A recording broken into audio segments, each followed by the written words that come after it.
محبوب کے قدموں میں۔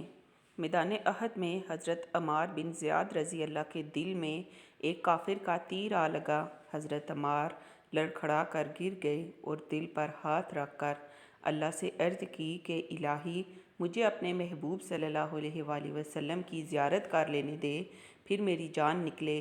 چنانچہ زمین پر گرے ہوئے ہی آپ نے اپنی نظروں سے حضور کی تلاش شروع کی اور آپ نے دیکھا کہ حضور تھوڑی دور تشریف فرما ہیں۔ چنانچہ آپ زمین پر گھسٹتے ہوئے آہستہ آہستہ حضور تک پہنچ گئے اور پھر اپنا منہ حضور کے قدموں پر رکھ دیا اور اپنے رخسار حضور صلی اللہ علیہ وآلہ وسلم کے تلووں پر ملتے جاتے اور یہ کہتے جاتے تھے، رب کعبہ کی قسم میں اپنی مراد کو پہنچ گیا، رب کعبہ کی قسم میں اپنی مراد کو پہنچ گیا، اور پھر حضور صلی اللہ علیہ وآلہ وسلم کے قدموں ہی میں جام شہادت نوش فرما لیا۔